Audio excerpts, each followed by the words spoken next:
मत हम तुम्हारा आवाज करा दी बाबा। आओ तू समझा? हाँ। नहीं तू समझा नहीं। पांडे दोनों बच्चे हम युवा प्रधान है, विधायक से बहुत हमारा। कौन विधायक रे? कौन विधायक? मिले जवानी में का उतरा प्रधानी। युवा प्रधान जिंदाबाद जिंदाबाद जिंदाबाद युवा प्रधान जिंदाबाद जिंदाबाद प्रधान जिंदाबाद जिंदाबाद जिंदाबाद। ये प्रधान जी के खास बच्चे सारा दिन रील देखते रहते हैं। मैं हरि गोर मिलैया काली मगर छिनारी न मिलई मैं हरि। हेलो, कल आदमी बोलेगा तब ना हम बोलेंगे। करे तो कहते ले आवे खत नहीं नहीं है तो कब से हम तो इंतजार करते नहीं जा। बताओ हम क्या करी? ठीक बारे तो गलो तुर तो ये रोज लागल है। अच्छा बाबू आओ तड़ू। मिलू ना आवत नहीं। अरे बाप आवा जल्दी इंतजार करते नहीं।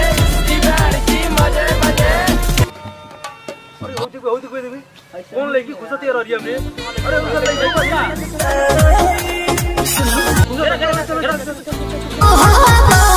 सर्दी के दवा के दवा अरे खैर यार तो खा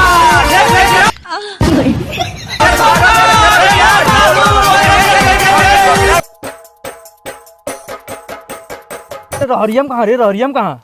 सरसों उखाड़े आली। ये रहरियम सरसों बाटे तो युवा प्रधान के बोला नहीं। युवा प्रधान के लगे फोन लगाते। कौन है युवा प्रधान? वो तो खुद घटिया युवा प्रधान लगे।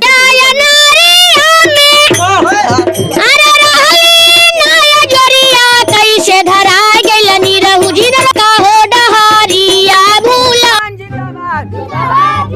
युवा प्रधान जिंदाबाद। अरे प्रधान जी घरवा में एगो भौजी रहे लोग तनी आवाज दे तो बहुत लाइन दे ले।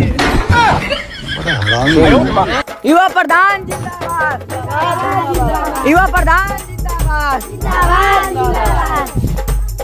प्रधान जी नमस्ते। अरे नमस्ते प्रधान जी, तनी भौजी के आवासवा देख लो।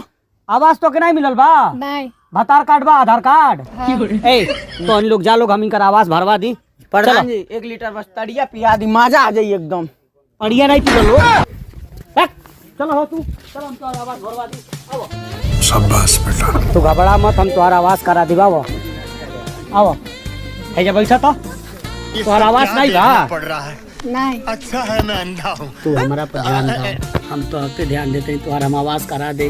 बस प्रधान जी आप तो बड़ी छिनरा बानी। नहीं कहल जाला ई कुल बात। तो क्या आवाज चाहिए ना? हाँ आवाज चाहिए। हाँ। हम तो क्या आवाज दे, तू हमारे पर ध्यान बस तरी दो। देखा गुजरा का मेहरारू हमारे पर ध्यान देले रहे तो हम ओकर आवाज करा दे। नहीं तू हमारे पर ध्यान देबू ना तो हम तोहरो आवाज करा दे। बस प्रधान जी आप बड़ा छिनरा बानी। रुका फोन आ गई। उठाइए ना। हेलो हेलो प्रधान जी। अरे साला जब हम कहीं मूड बनावे बैठे नहीं तब तो हनी का फोन कर देला सो।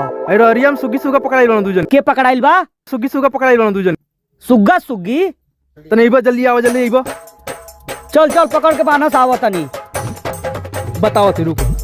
ए तू हम तो साझी का मिले आवत तनी राती का, ठीक बा? ठीक बा। आ तू अपन सगरी कार्ड रखिए तो हम पकड़ के अपने हाथ से अंगूठा लगवा दे। बस तोहर हो जाई, घबरा मत। अब चलो आ तू पूछी ना का कहत ना प्रधान जी तो कह दिए बतियावत रहना आवास के बारे में, ठीक बा? केहू से कुछ कहल नहीं जलाव। चलो वाह क्या सीन है।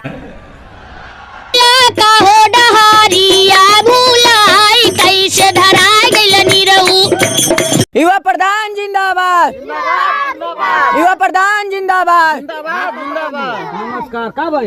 ये सुगी और सुगा रहना जो रहरियम पकड़ाई ना लोग। देखो रहरी में नहीं जल जाला, ये सुगा सुगी हो। हां ये लोग पुलिस के फोन भइल हो? फोन करनी पड़ता जी। ऐसन करो लोग, हे बाबू के पुलिस के हवाले कहता। तू चलो हो रहरी में नहीं जल जाला। चलो सूर्य खोल तू। हाँ खोलो तो पुलिस के हवाले उनके कह दिया। आइए देखते हैं बैठचंद मजा आएगा। जब खबर उठे के आओ भाई। यही जो ठुसकबाज पकड़ाइल बना सन का पाड़े? क्या मामला है जी? अरे साहब नमस्कार। नमस्कार नमस्कार। कौन बात नहीं हुआ है साहब? कोई बात नहीं है, हमको पहचान रहे ना, हम युवा प्रधान है। युवा प्रधान जिंदाबाद जिंदाबाद जिंदाबाद। सुनो थाने चलो। थाने पे जो भी होगा बात चल। यहाँ पे कोई नहीं। इन सबों को पकड़ गाड़ी में बैठाओ। ले चलो थाने पे। सुनिए सुनिए, हम ना लड़का के लेके जाए, लड़की के हम लेके जाता नहीं। नहीं दोनों लोग चलेंगे। चलो दोनों बात तो सही है। पांडे दोनों बच्चे हम युवा प्रधान है, विधायक से बहुत हमारा। कौन विधायक है? कौन विधायक? कौन विधायक? ये साला ये। कौन है?